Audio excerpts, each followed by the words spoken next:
We today are talking about something that I actually am really passionate about and I just love seeing people come up with ideas of how to make spaces into new things for no money, and how to get outside of the traditional spaces in order to get in front of an audience that typically would never go into those spaces.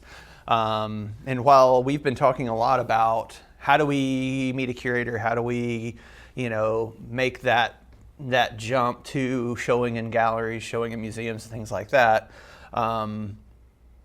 that's not the only way. And so I thought, today especially, it would be good to talk about some other options for you possibly. And some of you have actually made other options for yourself. But I'm just going to throw some things at you that I think are really amazing, and tell you a few stories. Because I've definitely been in the situation where you reach out to galleries, you do all the legwork, you do everything right, and there's still no immediate opportunity. Or maybe the opportunity wouldn't be until next year. Or, what do you do when no one's ready for your work, right? You have two options, right? You can sit on it, you keep the work, you can keep making it, or you can think about other avenues of showing your work.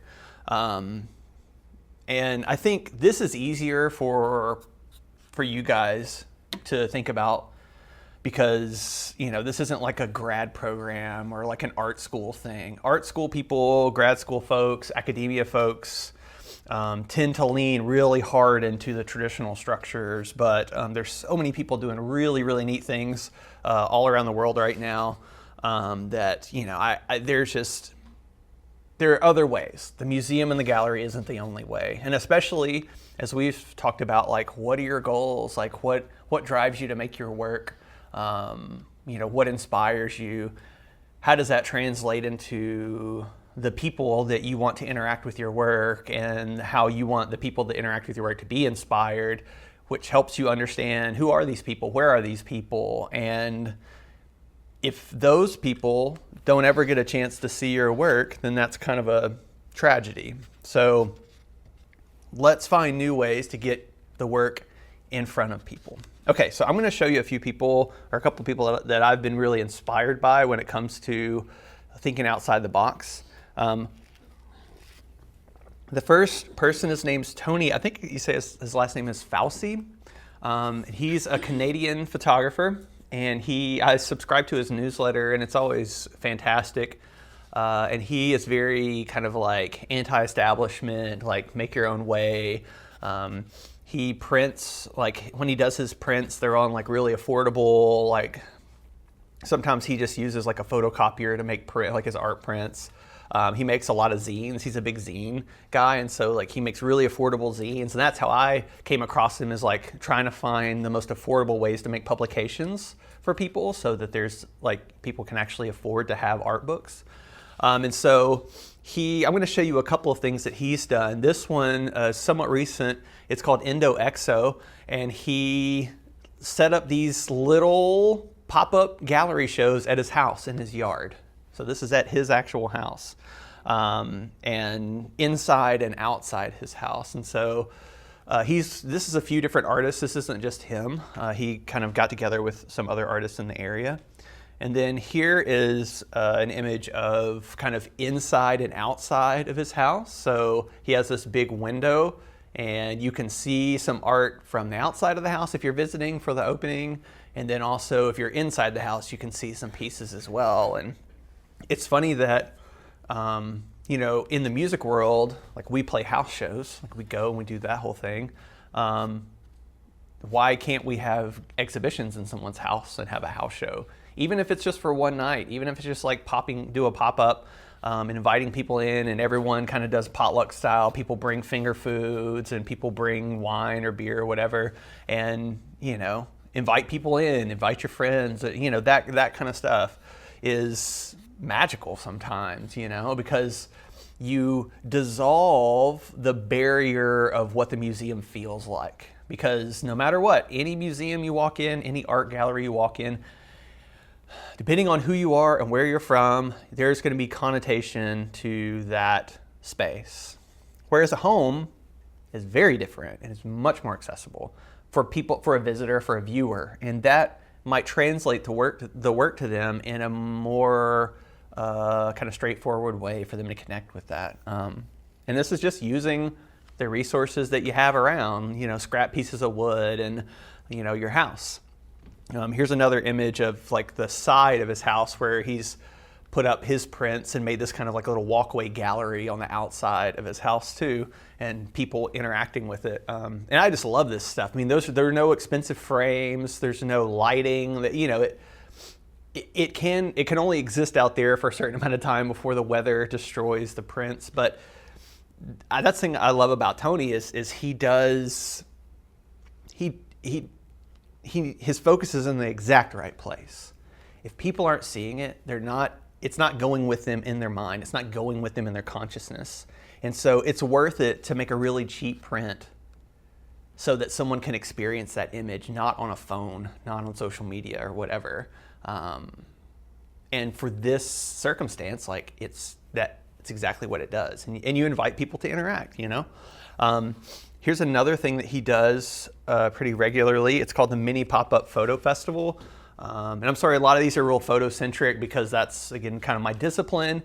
And also, showing photographic prints is easy because you can make cheapy prints that can be disposable, that can be sacrificed to the limitations of the space. So for people that are, painters, sculptors, making process-based, artworks, even, tintype or cyanotype or things like that, photographs. We'll talk about some pros and cons and some things you have to consider.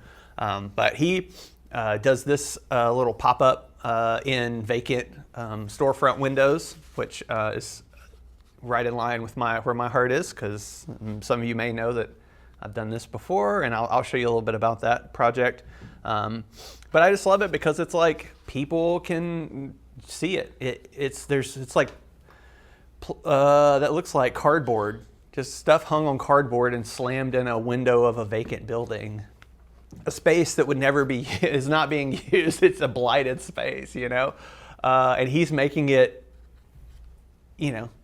making it beautiful, making it something that people can interact with, making it something that can interact probably with the audience that is walking down this street that maybe would never walk into a museum or an art gallery or whatever. And I think that's incredible. I think that's so important. And I think that when we are in a place like Jackson where we've only got a couple of places to see art, we have to think in this way, because it's very unlikely that some independently wealthy person's going to be like, yeah, I want to open up a nice high-end art gallery in Jackson. It's very unlikely that's going to happen, because you have to have art buyers that live in that town to have there's a lot of other infrastructure that has to happen. But there's other ways that we can share great work. The first big person that I saw that had a huge impact on thinking about this for me is a French photographer / graffiti artist named JR. He's pretty famous. He's got like 1 billion followers on social media. Some of you have probably seen this guy before. I wrote a paper on him in graduate school. I loved the awareness of his community and forcing people to interact with ideas, with art in non-traditional spaces. So JR started out as a graffiti artist, as a tagger, like climbing up on top of buildings and doing illegal, a lot of illegal things. And as he was doing this, and his friends were graffiti artists, and they would go around and they would film them, spray painting on buildings in Paris, he started bringing a camera along with him and photographing his friends' graffiti. And he realized that maybe he's not that great of a graffiti artist, like he's not that good at it, but he was documenting all these things that were happening with this camera. And then he kind of started photographing other people and other things in different, especially more impoverished communities in and around Paris in certain neighborhoods. And his first big project that I was aware of is called 28 millimeters. And what he would do is he would photograph, especially immigrant communities in Paris that were often in certain neighborhoods, and the more affluent neighborhoods in Paris, like people would never go in these neighborhoods. The only news you saw about these neighborhoods was bad. It's just that kind of thing. The whole perception of these places that it was really, really dangerous. So he joined together with people in these neighborhoods, which some of these people were his friends already, and he would make these caricatures of what the news was showing the different people as. So you can see this guy looks like he has a gun, but it's actually a video camera. And he would make these really crazy, like caricature style, wide angle, close portraits of folks. And then he would go and get these really, really cheap paper prints made. A lot of them are like architectural prints, like the architects use, black and white architectural prints, and then use a mixture of like flour and water to make a wheat paste. And some of you probably wheat pasted before.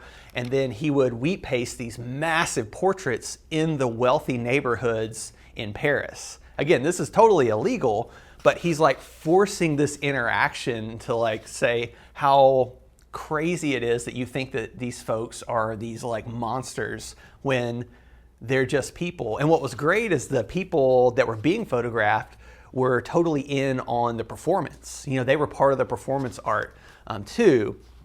And so I pulled all of this I got from JR's website. So he has a lot of other projects on there that you can see that are really neat. But this is kind of where he started. And he's done several huge projects since then. Another one that I found like really interesting was a project called Face to Face, and it was kind of in the same kind of overarching body of work called 28 millimeters. What him and his crew did is they went to Israel and Palestine in the 2007 kind of that era, 2006, 7, 8, something like that. And he would make these weird like stretch caricature portraits of people with the same job but on different sides of the wall.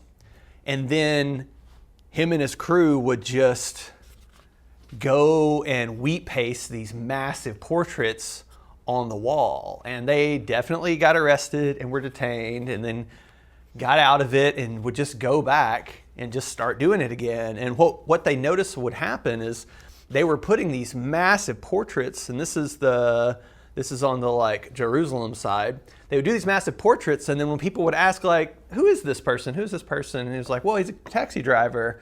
Can you tell which side of the wall he's from? And people couldn't tell, who was who. And this is I think the Palestinian side of the wall. So, kind of forcing these interactions through art and through disposable art because it's wheat pasted on, like once it rains a couple of times, and of course government officials and city officials will come and like, scrub it off and use a pressure washer to get it off of there. But this is forcing a conversation and an interaction with groups of people that have perceptions of the other person. He's dealing with othering in a very straightforward, hardcore, in-your-face way, but also in a way that's welcoming community together. And he's done things like this all around the world in very dangerous locations. Like he's almost been killed several times. And in every situation, a community gathers around to either participate in hanging these things up or come and grab their neighbors, like, oh, I know that person, that's my friend, or so it forces this interaction with the community to, through humor sometimes, through different things, different devices, in order to make this. So I saw this when I was in grad school, and I was just so deeply inspired that like I'm not trying to break the law or anything, but just something with the most simple tools, the cheapest materials, with an idea and a way and a community. Like you see a group of people, how do I interact with this group of people? And I just thought it was fantastic. And it was so far outside of my presuppositions of where art should be, what art should do. But still different than pure graffiti, of purely like I'm tagging a thing or whatever. That really is very socially mindful in how people interact with it. So with a couple of those examples in mind, I would love to give you a few tips if you're considering maybe making a non-traditional space or partnering with a group of artists and doing a pop-up somewhere or whatever that might be. I think a good route to go is not the illegal route, it's the legal one. And there are a lot of businesses in town and in surrounding communities that welcome showing artworks. Like they want to have it on the walls, they want to have it in the windows, they want to do murals. There's a lot of businesses and organizations that have spaces that they're happy to partner with. But in that same breath, I would say be careful that your work is not just wall decoration, right? Like that it's not just hanging in the background somewhere at a restaurant, and it's, you still need to be very intentional about why it's there, why that's the spot. Because just because it is a spot doesn't mean that it's the right spot to show your work, and doesn't mean that you're going to have people interact with that work. So you have to think about how that space is trafficked. Who traffics in that, like who goes through that space? What do they do while they're in that space? Because restaurants could be good, coffee shops could be good, could be bad. It just depends on where it is. It depends on where people sit. These are the things you have to think about. I mean, I've also thought about how fun would it be to, the little, in the advertisements in bathroom stalls. It would be really fun to do like a portrait series in bathroom stalls, because you kind of people have to look at it, right? They have to look at it. But you're saying something by putting a portrait in a bathroom stall, right? So we have to be really aware of some of those realities and accept those realities. Okay. I think vacant properties obviously could be a really cool avenue. And I'm going to show you a project that I did in that way. But if you're going to show things in vacant properties, there are a lot of limitations. Some of the biggest ones are most of them don't have power. They don't have climate control of any sort, no air conditioning, no heat, and that kills stuff quickly. If you have big windows, the sunlight kills the work. And so you have to think about, could I show in a space where the sun's not destroying my art, or what I'm showing is I'm okay with it being destroyed, to make that, to make that sacrifice on behalf of whatever the mission or the goal is of this space. But you have to think about the sun, you have to think about the heat. The cold, depending on what your medium is, less so, but the heat for sure you have to consider. Almost any medium is going to be damaged by a lot of excessive heat and humidity, and now that, being in Tennessee, we have all of those things very, very much so. Another, I think, missed opportunity that is ripe for interaction is especially rural libraries that need programming, or they need anything to interact with the community, and then of course schools and the school system. Now I will say, working with schools is there's a lot more red tape, it's a lot more complicated.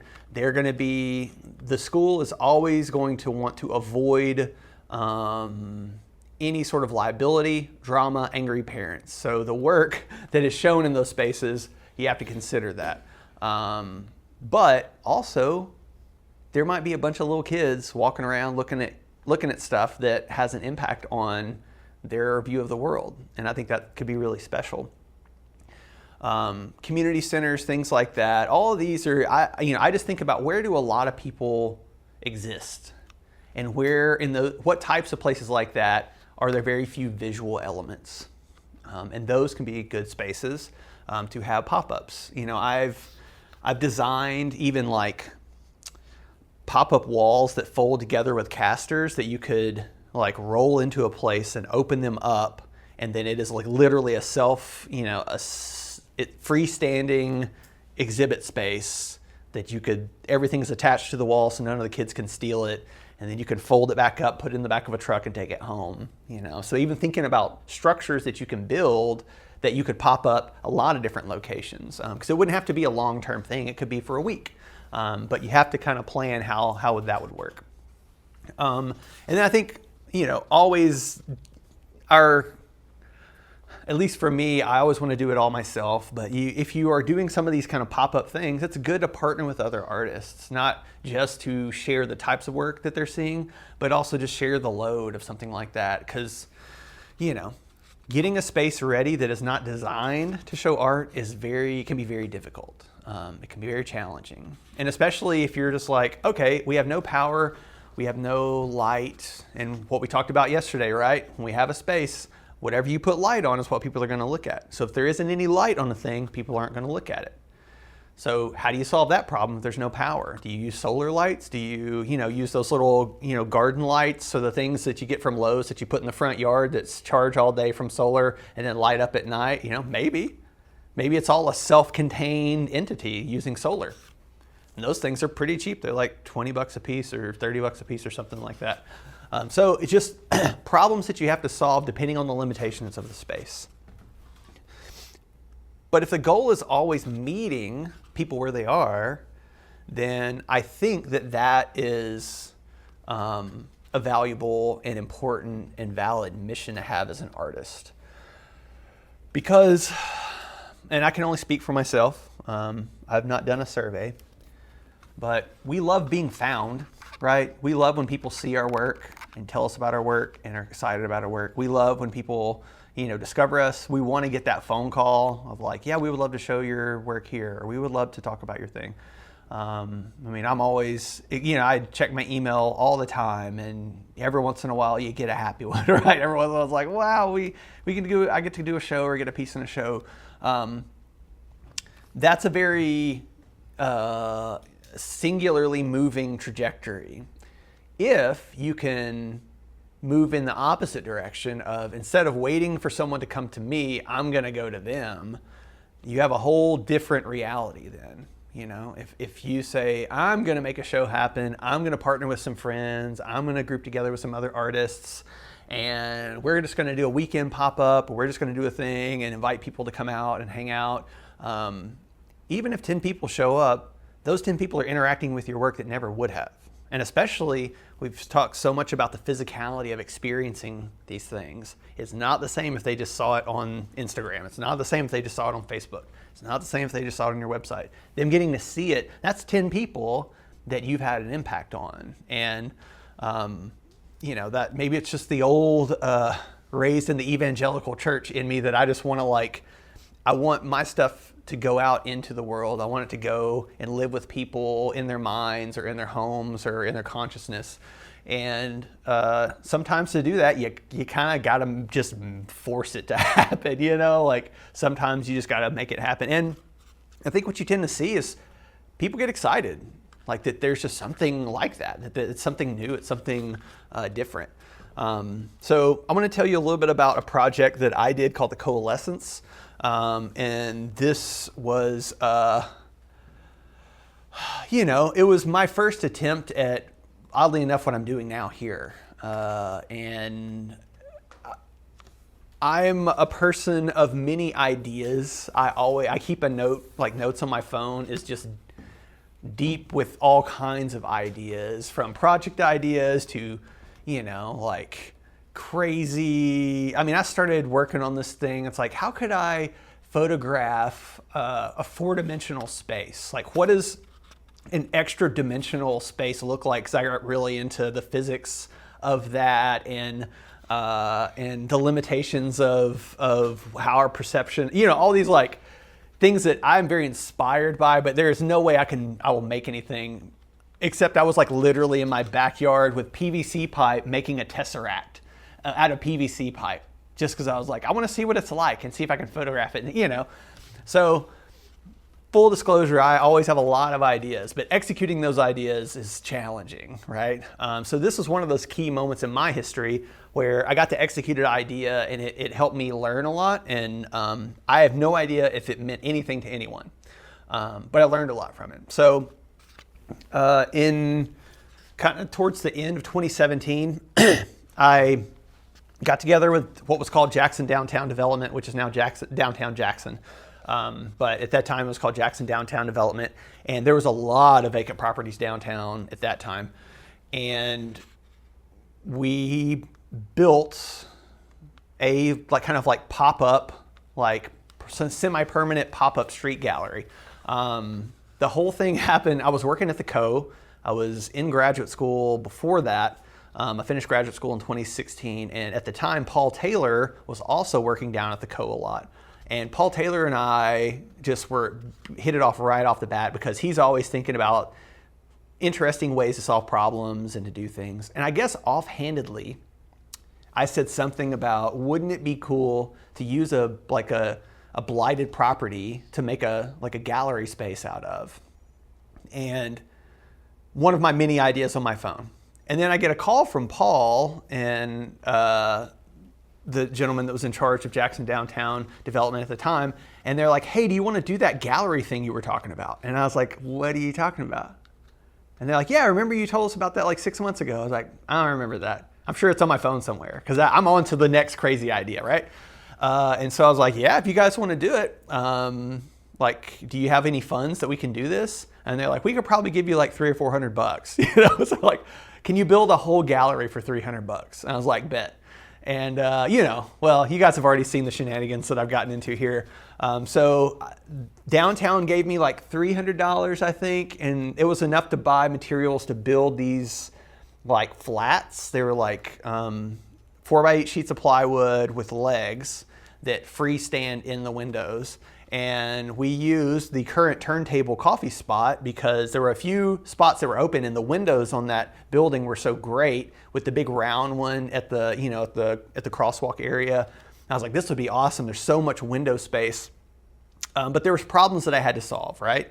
At the time, in that it was, I don't know if you've ever seen the inside of that place before. It was turntable, but it was a wreck. And there were spiders everywhere. Things would drop from the ceiling on me, and it was kind of a little scary. But pigeons. Yeah, pigeons, all kinds of animals and creatures. And so I was like, so I've got to be able to create this space. People need to be able to see it, but I can't hire staff to open the doors, right? I don't have power or water or anything, so I can't light it.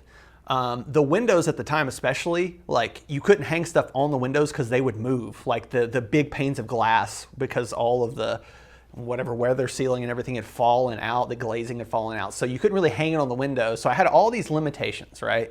Of how is this going to work? And I just thought, what if it just lives there? And the work lives in the window for 4 to 6 months, a long period of time.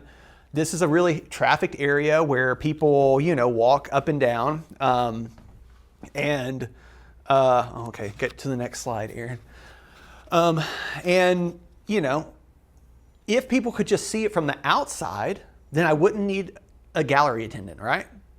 As long as you could see it in the window. I mean, this is all really obvious, but these are problems that you have to solve.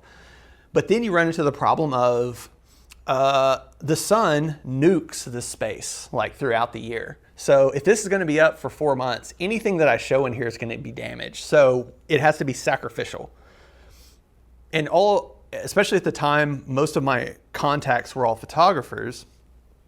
I just thought, what if we, Jackson Downtown Development gives me $100 or a couple $100 to make the cheapest poster prints. And we have to print really big because you have to be able to see the image from the sidewalk. So the pictures have to be really, really fairly big because you can't get close to them because you can't get in the building. But the quality doesn't have to be super great because you're not going to get close to it. You're seeing it through dirty glass, which is weird to call a photographer and be like, yeah, I want to do this show with your work, but the prints are going to be bad and we're going to throw them away. And the glass is dirty and people are just going to have to look really closely and it's not going to be lit. But the people that I got to work with were all just like, yes, let's do this. So what we did was we did these cheap poster prints, and I worked with the artist just like I'm working with him now, and I had no curatorial experience. So I was just kind of figuring it out, and that's when I started to learn some of those things about, well, how do I plan this digitally, and how do I put this together in InDesign? All the things that I showed you guys yesterday, like this is where I learned all of that stuff. I had to, because I was working with people all around the United States, and I would have to send them mock-ups of the space and like how it could look. And you know, we covered all the printing costs, which they were just cheap poster prints. So, and it was every 4 months or so. So, downtown covered the cost of that. And I obviously didn't get paid anything. It was just my time, volunteering my time. But, you know, in my mind, my dream was that there was some kid walking to Community Cafe for a meal during the summertime, and they saw something in that window and was like, wow, that's really cool. Like, that's really cool. I don't know if that ever happened, but that was the dream, for that to happen. So everything was a reproduction, right? Everything was thrown away. And I'm really thankful that the artists that allowed me to show their work were super cool. You know, they sent me the files, they trusted me to print them. Here's a few images from the space if you didn't get to see it. We just put like the website around on the windows so that, because I didn't have an artist statement or text on the windows, you could go to the website and then find out more about that artist. And we had kind of an archive of who had shown there. The website's no longer live. We took it down, or I took it down. It was all me. It was like I had to do everything. Surprise, surprise. But it was really, I thought it was really cool, you know? Like I would get calls from people that you know, were like, oh, I saw this photographer that I love. I was driving through Jackson and I see Matt's work on the wall, and like, who is this? What is, you know, like we had a few of those instances. This is a photographer named Cody Holcomb that was a friend of mine in graduate school, and he does just amazing like industrial landscape, kind of weird found spaces that are pretty amazing. So, you know, doing this for me, I learned a lot. I learned a lot about this space. One of the biggest things I learned is that I couldn't be invisible, because at this time, what I had in my head is I'm going to be this like little elf. I'm going to go in here and, you know, I'm going to go and change these things out, and I'm going to sneak away and nobody's going to know it was me. It's just like this secret art elf in Jackson. And that anonymity was exciting to me, to like be in here and doing stuff, because I think I was not willing to be vulnerable enough to like stand up and be a figure.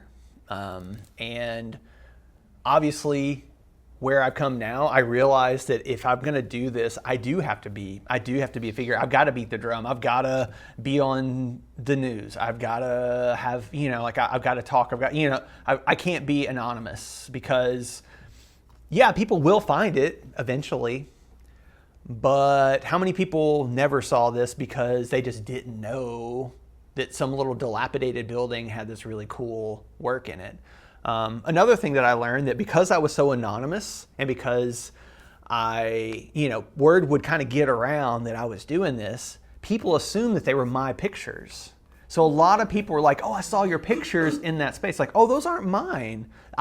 This is not a, ironically, when I was trying to be anonymous, because I didn't want any attention over this, like I just wanted people to experience it, because it has been my experience living in Jackson, and this is in a lot of places, that people in the arts sometimes create a thing just to get those attaboys, and so that they can then show off their own stuff, and they can show their stuff in the space, and it becomes this. And there's people in town that do this very often, and it drives me nuts, because it's like, if you are gonna show work, if you are gonna be a gallery, then your job is to show work. It's not to toot your own horn. It's not to show your work. If you're framing it like this, then you are elevating other people. That's your job, right?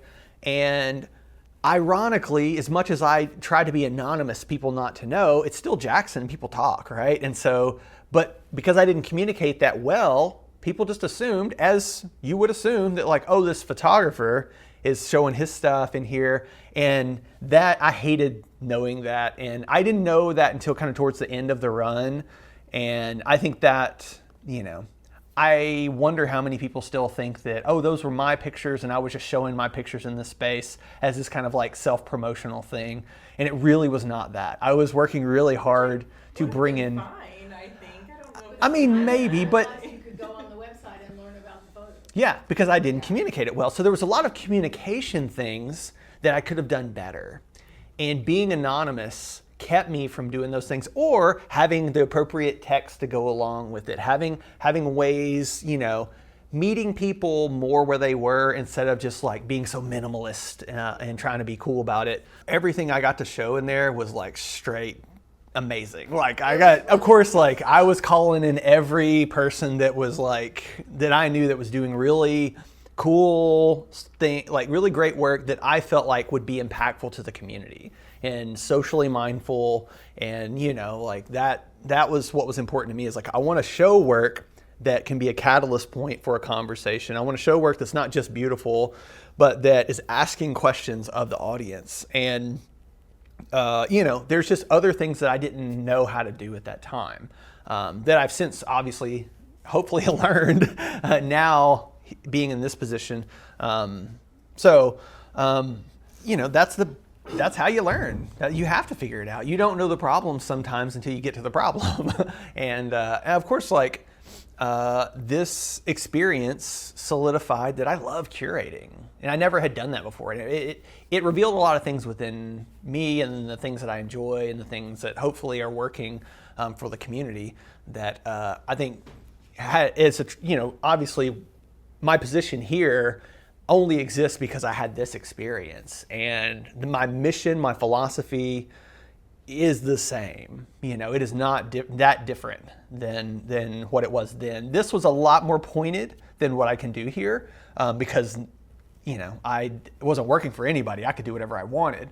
I want to show you this just to show you that like all this stuff is very, very doable depending on the scale of what you're willing to. The scale, the longevity of how long it's going to live in a place or whatever.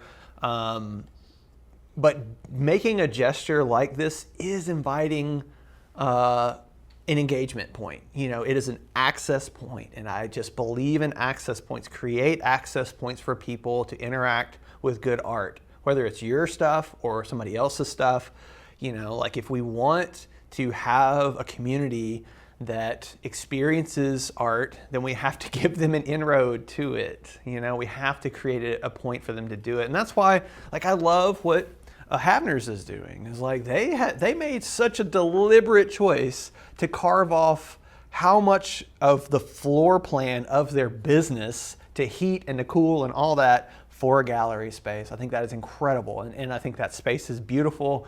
And it is by far the best gallery space in town, in my mind.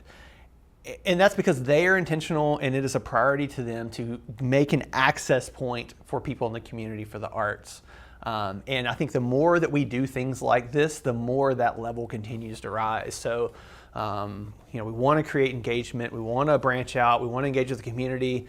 Unless you want to like sell a lot of work, you're probably not going to sell a lot of work doing stuff like this. You might sell work doing this, but again, we always go back to what are our goals, what is our mission, what is our, what inspires us, how do we make that a connected path with all those things. There's a lot of value there, and it's funny too, I had to go on a bit of a journey for myself to where I'm like, I want to show at these great museums and I want to show at this great thing, and then I would get a show at a place that I thought was pretty cool, and then I would go to the opening and I would see how people interacted with the work, or I would see who showed up for it, and I would see that most of those people were just there because that's the social event of the night, and they didn't really care about interacting with the work, and it's like, I think I would probably have just as much or better engagement having an AutoZone show, or and it kind of makes you rethink of like, well, what's the point of this? Because like, I love those attaboys. Like, of course I want to be able to say on my CV that I showed at all these places. And the thing is, it can be both. Like you don't have to say like, well, I'm only going to do guerrilla work, or I'm only going to show in these institutions. And I think having a breadth of both of those things doing both of those things is good, and they complement each other well. And also, like, you know, I can't speak for a curator at a place like the Frist or the High or like one of the bigger, nicer museums or the Brooks or something like that. But I mean, for my own self, if I was a curator and somebody kind of cold showed up and was like, yeah, I'm doing this work and this is what I'm doing, and it's like, and the work's like, well, it works pretty good. And then they had like installation shots of some like wacky, crazy hair salon, you know, pop-up show. I'd be like, yo, this is super interesting. Because like I work in this white box every day, and like this person's like really engaged in the, you know, and to me that's like, oh, that person knows about like engaging with the people and engaging with an audience, and that I think is a better proof point than just like, oh no, I haven't shown anywhere, or I've only shown like in this one little gallery. But I feel like, yeah, you showed one little gallery, and you had these pop-ups, and you did this on location thing. I mean, as somebody that would show work, I'd be like, well, this is cool. This is like they're thinking outside of the box, and that encourages me to think that we can come up with something even more interesting for an exhibition, you know. So I think it's both, and I think they complement each other really well too. I want to show at least one other inspiration point that I saw recently that I thought was really fascinating. This is a group exhibition at this building in Normandy, which I will not butcher by trying to say, because I am Southern. But this is, I saw this on Instagram like literally 2 or 3 days ago and just did a screenshot of it from a photographer named Elliot Verdier. And he does some really, I love his photographs, but he showed this and I was like, that is amazing. Like, it's up right now. It's currently up. Yeah. So, I mean, they had a lot of exhibits and things in there, but because of, if you look at this building, obviously look at the walls and the material of the walls, like you couldn't screw things and hang things to the wall. There's limitations of what you could do in a building like that. And so they came up with like kind of making a freestanding sculpture in order to have literally a pop-up gallery, you know, literally a pop-up space. And those of you that are mildly construction oriented, you know, all that is like 2x2 boards and plywood, you know, like that. These are all like, this is like one trip to Lowe's, and you could build something like that. That's right, and you could make it where you could make it modular. And so when I saw that, I was like, oh, I want to do this really soon. I want to do something like this. So I always keep kind of a little file of inspiring ways to hang and interact with things. And also just the fact that if you walked in and saw that, you're like, I want to interact with that, right? And it's just some like really common boards, and you know, like this is not, it's all really common materials and very accessible that, you know, like you could put that together, or you could partner with other wonderful blue collar folks, you know, that like could easily jam that together or something like that in you know, an afternoon. So I think there's so many ways to accomplish the goal. You might have to put some of your stones wrapped around.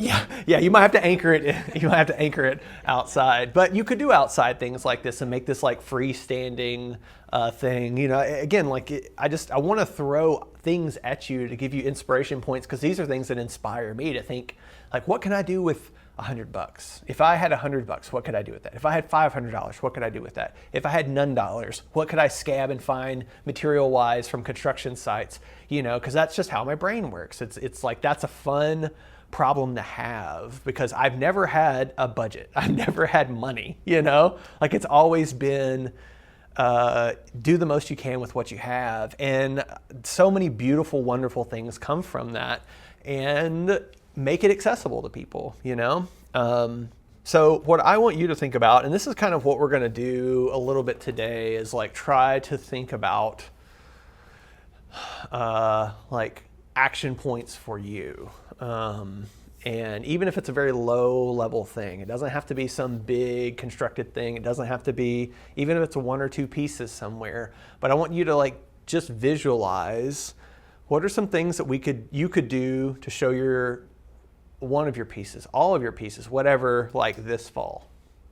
like Abby, you have a show coming up, so I mean that one's already kind of done. But maybe there's some other ways to do it. If you had to show your work by this fall, what would you do? Which is weird. We don't think about it that way. We never think about like, oh, I have to do this by like this date. I'm kind of like What that. would you? Well, that's good though. I mean, then what would you do, or what could you do? Yeah, kind of give yourself a deadline just to allow your brain to like wander around, or to, what I like to do and what I think is fun is like to create a problem and then like just chew on it and walk through my life, my normal life, go get coffee, go, drop my kids off at school, do all the things I normally do, but think about that problem. And then what happens is, because your awareness is heightened about that thing, you see avenues in which to solve the problem. Like you see a thing, you're like, oh, that would do it. That's why I'm a firm believer in when you get frustrated with a problem, walk away from it, keep thinking about it, but walk away from it, let it be, and give your mind time to wander and just be not thinking about that, working on that thing, and you'll find some little trick. You'll find some little place. You'll find some little something. So this is not something I want you to answer like right now. I just want to put that on your radar that like, how can I show this fall, right? Because that forward movement, that forward motion, again, is a proof point to a curator that you're serious, right? That you're doing stuff, that you're not waiting on someone to call you. And I think that, that means something. That does something.